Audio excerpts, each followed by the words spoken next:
Bom, vamos trocar uma ideia sobre um negócio aqui.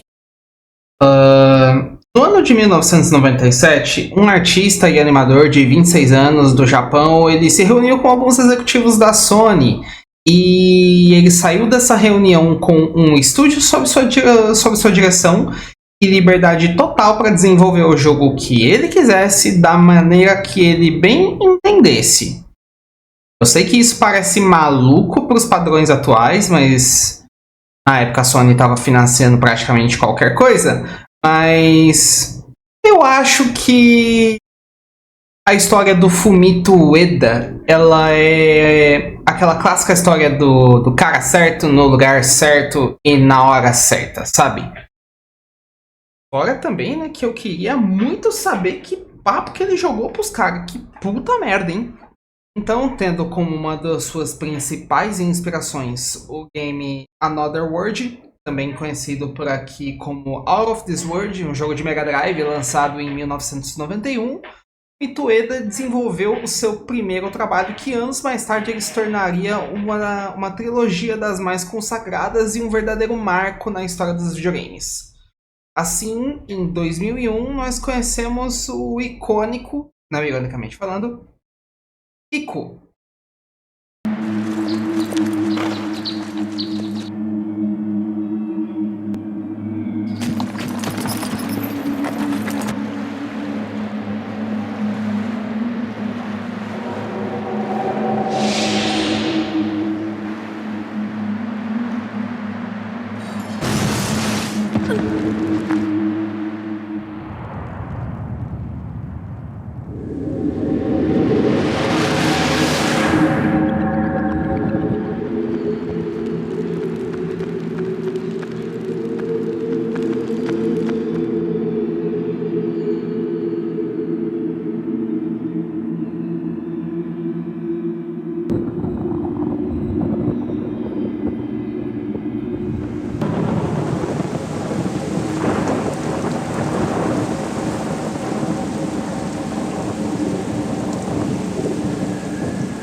Esse foi o meu primeiro contato com o jogo desde o seu lançamento e foi uma experiência que me deixou abismado do começo até o final, porque eu não era capaz de processar na minha cabeça como que um jogo consegue mostrar tanta riqueza de detalhes sendo tão minimalista.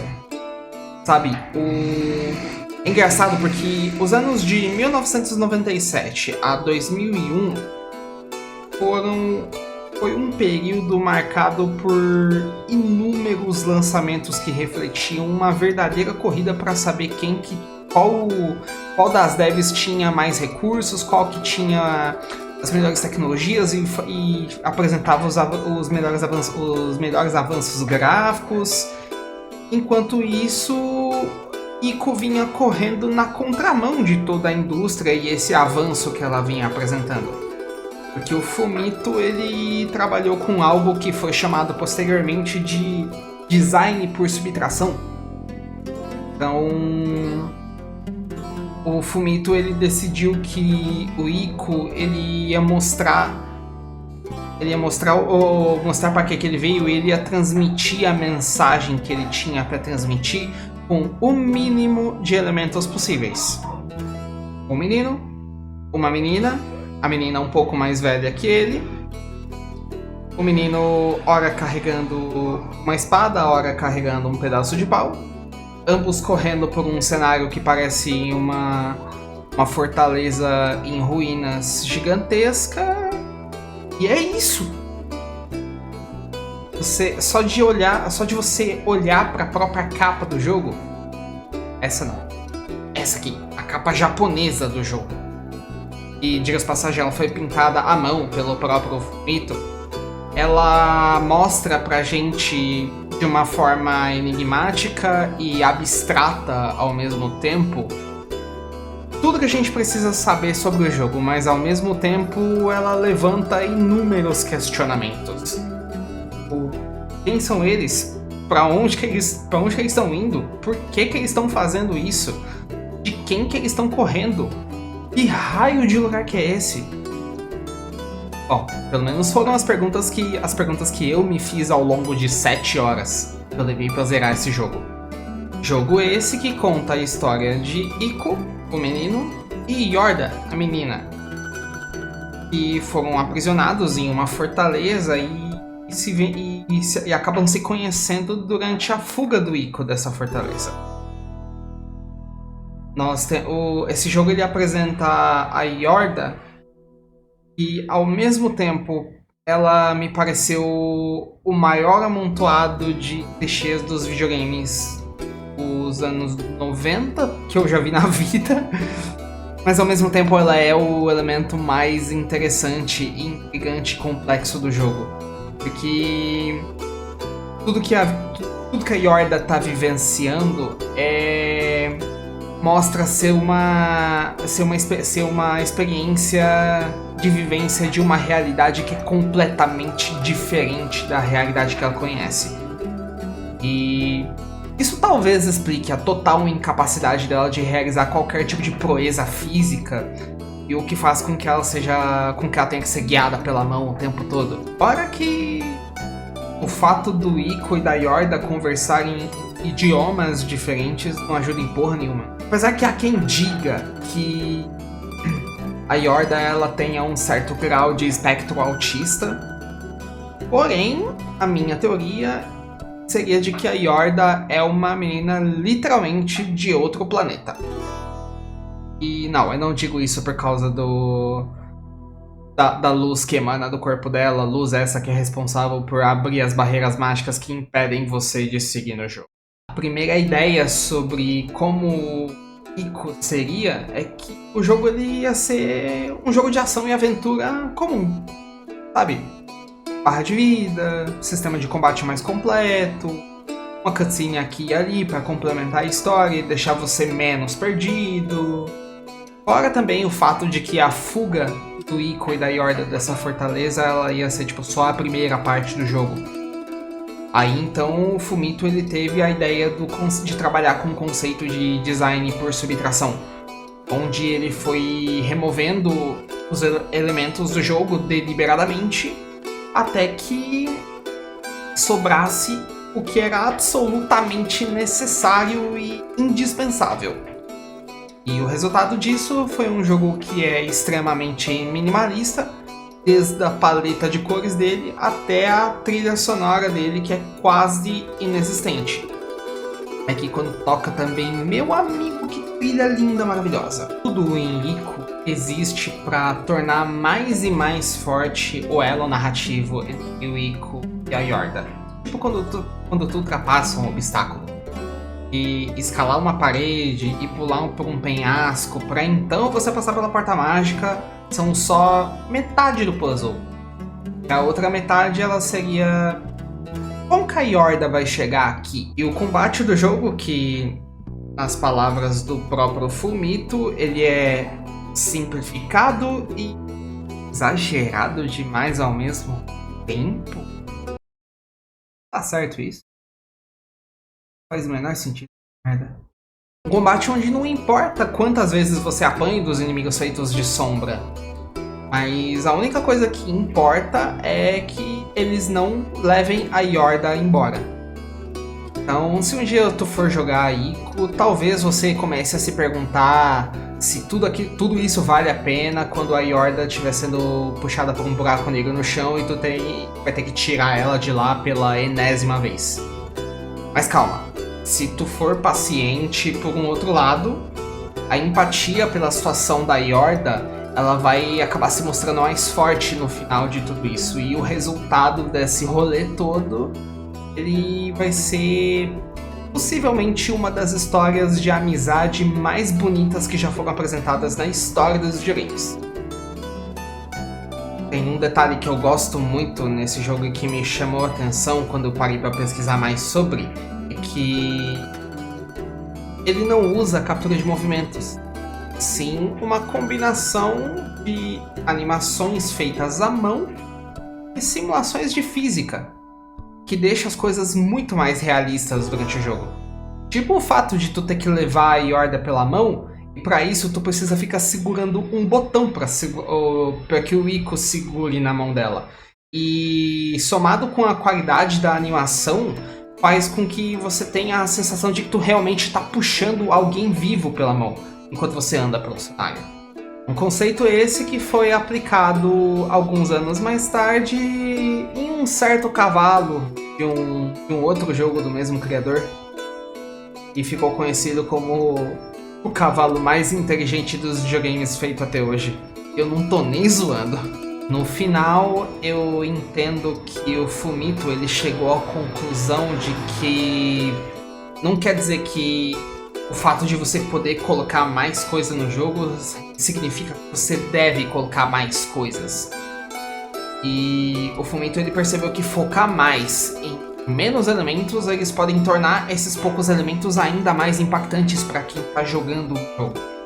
E o minimalismo ele é a realização de que na construção de um universo, menos talvez seja mais. Esse jogo ele causou em mim uma sensação que eu não tava prevendo que ele poderia causar.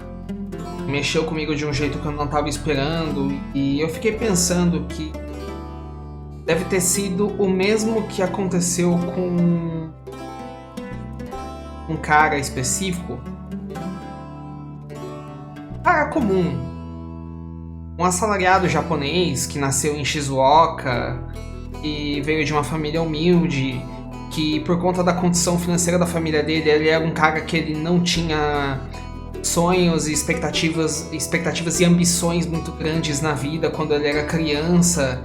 Então, em 2004, ele jogou o Ico pela primeira vez e aí ele viu o tamanho do potencial que os videogames eles tinham para a indústria do entretenimento. E por causa disso, ele pediu as contas no emprego de TI que ele tinha na época, foi contratado por uma desenvolvedora de jogos e 10 anos mais tarde ele veio se tornar o presidente dessa companhia. Depois de abalar inúmeras incertezas sobre game design e entre outras coisas, e toda a comunidade teve desde sempre. Sim, tô falando desse cara que fez tudo isso. Bom, Eu espero que vocês tenham gostado desse vídeo. É um formato completamente diferente do qual eu tô acostumado a trazer para vocês. Eu tô com essa ideia, eu tô maturando essa ideia tem mais ou menos 6 meses. Eu tô com a review do Ico escrita há um bom tempo já.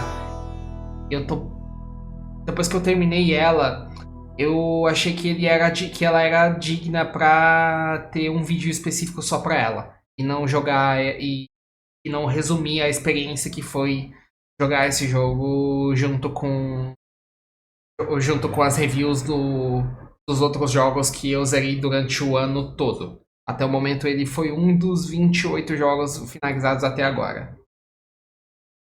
Eu espero muito que vocês tenham gostado mesmo. Eu não tenho muito costume de trabalhar com vídeo roteirizado, assim. Vocês perceberam que que eu sou um pouquinho travado nesse tipo de coisa. Prometo melhorar, eu juro que eu vou tentar, eu vou me esforçar. E é isso. Se vocês curtiram, deixa um like por aí. Vai ajudar bastante. Se tu não for inscrito ainda, te convido a se inscrever no canal. Lives diárias aí não só de Street Fighter, mas de outros jogos também. Eu tô tentando diversificar bastante o meu conteúdo com o passar do tempo. E é isso. Caso você nunca tenha jogado Wii, faça um favor pra você mesmo e jogue, porque esse jogo é maravilhoso. E se você já jogou e quiser comentar aqui embaixo qual que foi a sua experiência, o que você vê com o jogo em si, sinta-se à vontade, sempre respeitando os amiguinhos aí. Show? Obrigado, gente. Valeu, falou e até mais.